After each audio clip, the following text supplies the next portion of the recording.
Good afternoon, everyone. It's noon and it's time to get started. I'm Jeff Coleman, and if you're here, then hopefully you're here for the Finishing 2025 with Strengths Driven Leadership. I want to just say thank you so much for being here. I know there's lots of other places you could be. There's a million places you could be and things you could be doing with your lunch break. And I really appreciate you spending about 25 minutes here with me as we talk about strengths and how to end 2025 well. If you don't know me, my name is Jeff Coleman. I'm a certified professional coach with the International Coaching Federation, as well as sorry about that. I got an echo there, as well as a Gallup certified strengths coach. And what we're going to talk about today is really how do we finish 2025 well with our strengths so that we can really position ourselves to start 2026 off in the right way. And so the first thing to really think about is, what are our strengths? How do we determine what our strengths really are? And so there's a couple of different ways to do it. And I would say that my preferred way, and what I think is the best way to do it, is to take an assessment. And I'm very partial to the Gallup Clifton Strengths Assessment, not just because I'm a certified coach in it, but also because over 34 million people have taken that assessment, and it's used by every Fortune 500 company. And there's about 30 years worth of research that went into preparing that.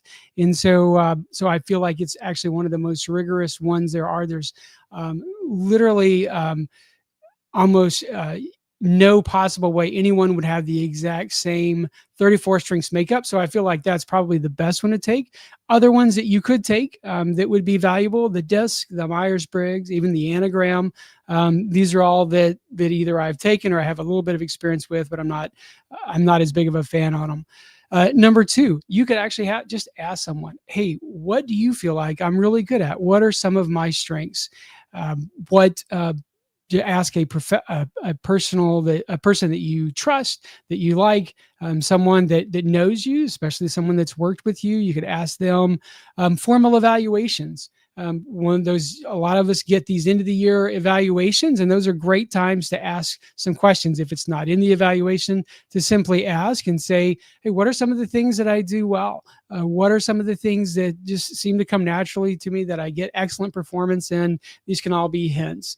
A fourth way would be with a 360-degree assessment. A lot of leaders get these. They're very popular, where you get sort of an evaluation from your superiors, your peers, and your subordinates.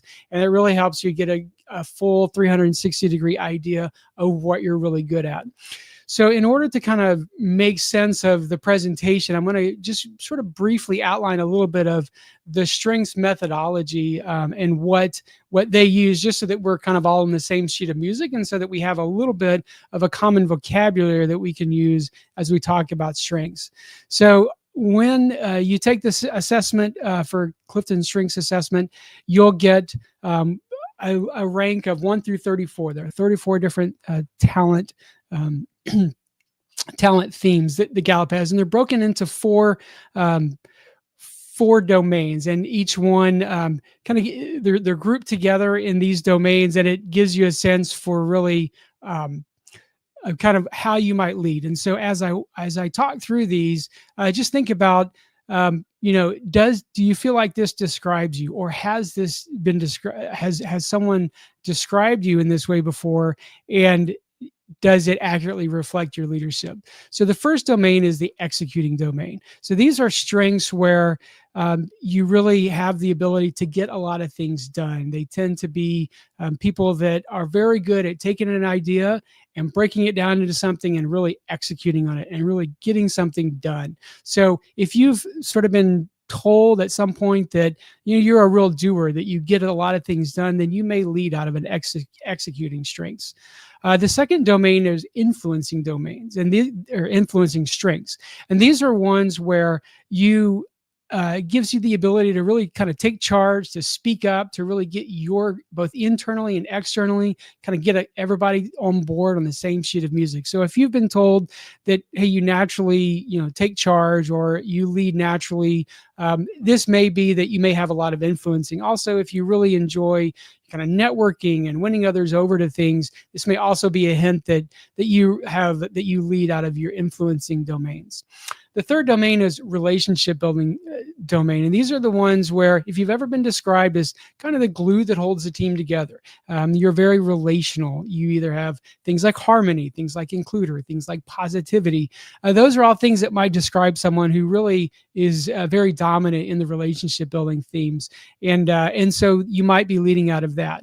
And for the fourth one is strategic thinking. So these are typically people that you might describe them as someone who likes to think their way through a problem. A lot of times, some people have high strategic, so they're able to sort of see the end goal, map out a process to get there, and then they're very good at mid-course corrections. They also could be people with high futuristic who really can kind of see a positive vision for the future, regardless of whether they know how to get there or not, but they really see that future and they can kind of envision that. So if you've ever been thought of as or told that you're someone who really kind of thinks your way through a problem or thinks you're a thinking leader, then strategic thinking may be your domain. So I just want to pause here for a second and give you the opportunity to kind of think about how might you be a leader? If you've taken the assessment before, then on your strengths it says you lead with blank. For me, I lead with influencing. And so as you're kind of thinking about what type of leader you might be, I want to introduce an idea just that strengths are neutral. They can be positive. They can also be negative.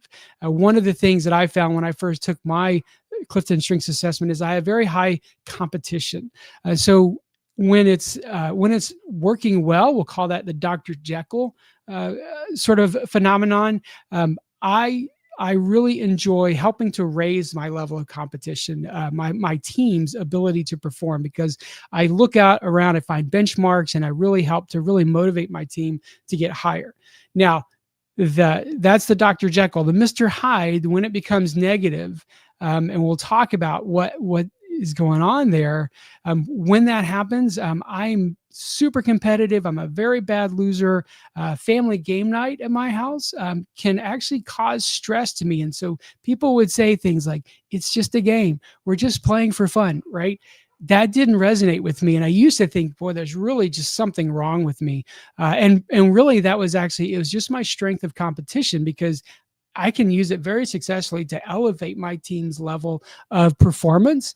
But it can also get to the Mr. Hyde sort of unregulated view of it becomes detrimental. And I have coached people that, they realize that their competition is so high that they can kind of have a win at all costs type of mentality. So just hopefully that's given you a little bit of time just to kind of think about, maybe what are some of your strengths? How might you be leading with your strengths?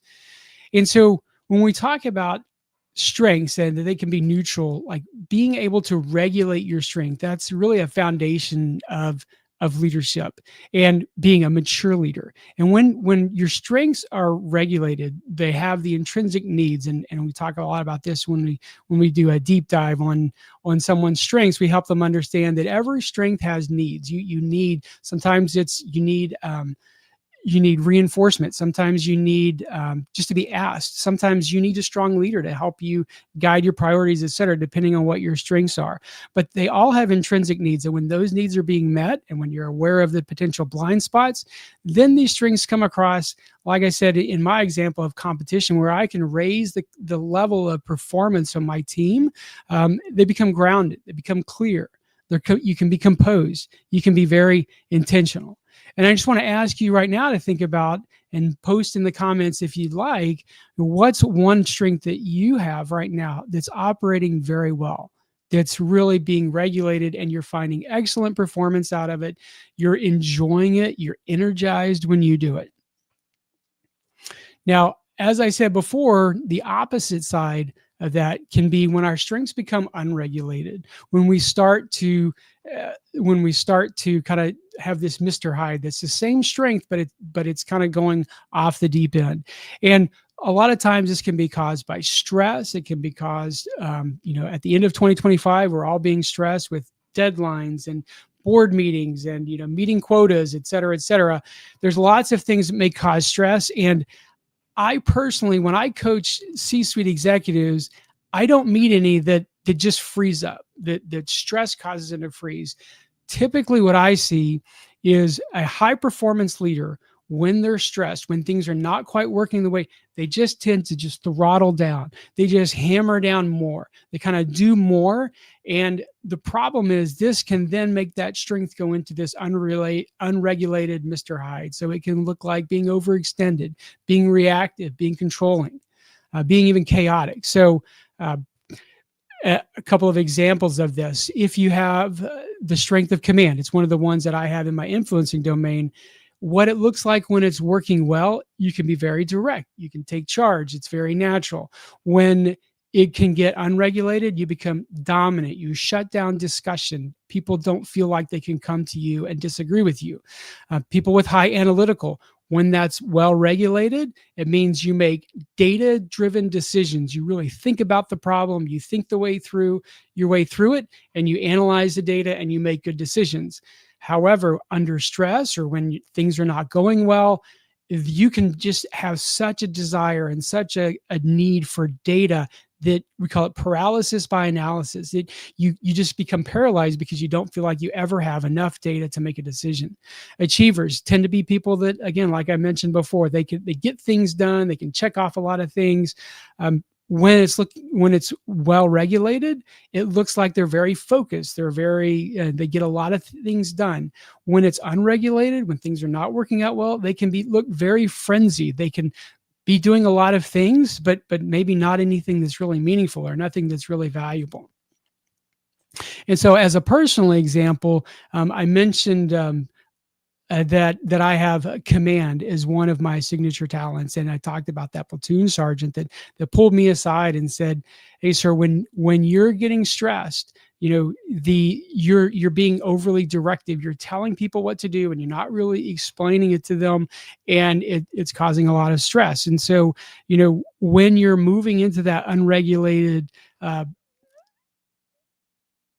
pattern, then that's when you need to take some action, because you need to stop that, because you're not being your best self. Your strengths are not coming out. They're actually coming out sort of in the opposite the way that you would want them to.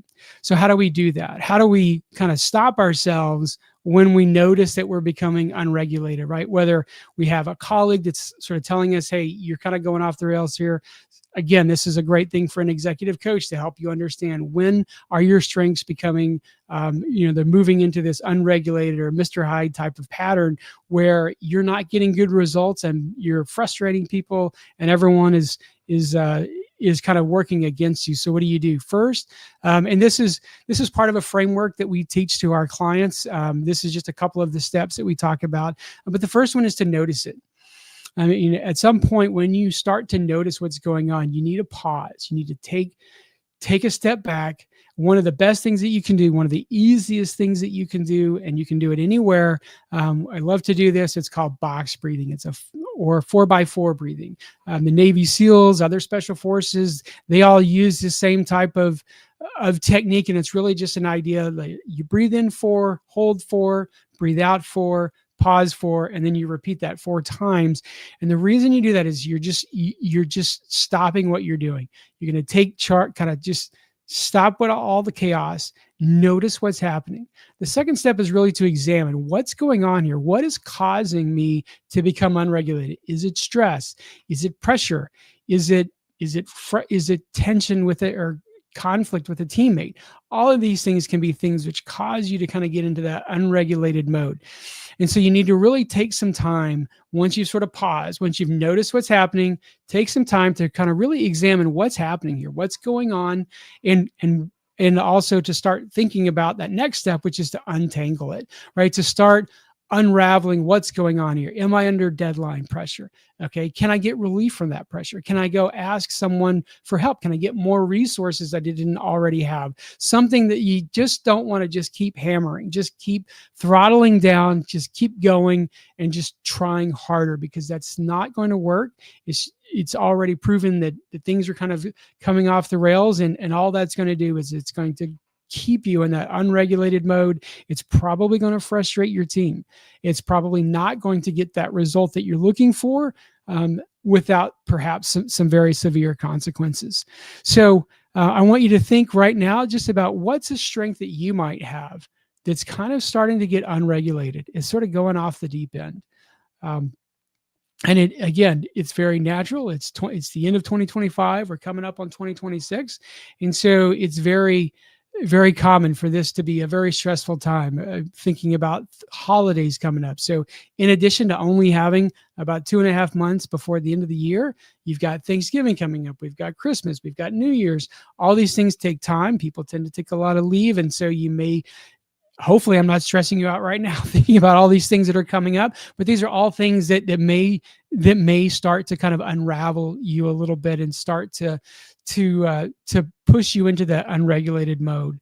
Okay, so ask yourself this, what's something that's becoming unraveled, and also, what small shift might I be able to take that would help me regulate that? Notice what's going on, examine it, what's causing it, and start to untangle it. What might be something that you could do?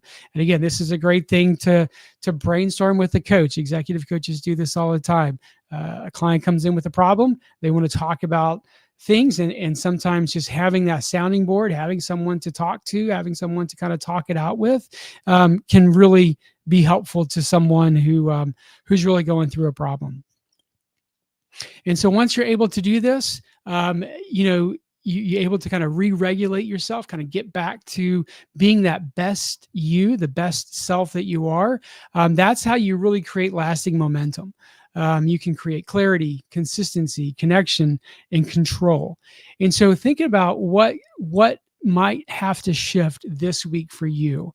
If you got any thoughts, I'd be happy to hear them in the comments. But again, sometimes I know people don't necessarily want to admit publicly when they're having issues, or when they're struggling. And so, but just jot this down. If it's striking a chord with you right now, I just want you to think about what's a small shift. Maybe I can take some more walks. Maybe I'm going to try this box breathing thing a few times before that meeting that I have every week that really causes me to be stressed out. I'm going to take a little bit of time, and I'm just going to stop and think about what's going on there. And I'm going to take a few moments to practice that box breathing before I get into a stressful meeting, and help re-regulate myself and to get back to being my best self. So as we get ready to kind of wind this down, and I'll see if there are any questions to address at the end here. But there are 3 questions I want you to think about, and I'm going to kind of pause here a little bit to give you a chance to maybe take a screenshot of this. So 3 questions for reflection on how do you end 2025 well. Number 1, where am I most regulated right now? So start with thinking about what's working really well right now. It always helps to rewire the brain a little bit when you start off with gratitude. Think about what's working. What am I doing well? Even though things may be stressful, even though things may be difficult, what am I doing? That's working right now? What strengths do I have that I'm really leaning into and they're working well? Number 2, where am I starting to drift into overdrive or being unregulated? That Mr. Hyde, where I'm starting to notice some things that I'm not getting the same results. Things are getting frustrating. I'm not energized the way I used to be. Maybe someone's even telling me this. Maybe I have a coach or I have a friend who's telling me, hey, things aren't working out well, and you seem to be just kind of doubling down on that. So where am I starting to drift? And number 3, what would it look like to finish 2025 grounded in the best of who I am? And sometimes we don't do that enough to think about, what does it really look like when I'm being my best, when I'm leading, if I'm an influencer, how am I best influencing my team? And then thinking, and then maybe talking to someone, to come up with a plan. How do I get there? If what 2020 6 looks like requires me to be well grounded at the end of 2025, how do I get there between now and the end of December? So I'll pause here just a little bit to give you one more chance to sort of, um, to use that screenshot. So, um, the three questions: where am I most regulated right now? Where am I starting to drift into unregulated or overdrive? And what would it look like to finish 2025 grounded in the best of who I am? So just as an example, on that second question there, um, where am I starting to drift? One of my signature talents is deliberative, and it's a talent which, when it's operating well, it's very thoughtful. It likes to take in a lot of information, and typically, someone with high deliberative makes very good, well-informed decisions. When it starts to deregulate, it also can look a lot like paralysis by analysis. It's very risk averse. And so I'm kind of in a bit of a transition right now. I'm going through some different things, and I'm noticing that if I'm not careful, that I want so much information and so much input, and I want to mitigate so much risk that I'll have a tendency to not want to move forward, even when I feel like I kind of know what the right thing to do is. I'm just not currently taking those steps.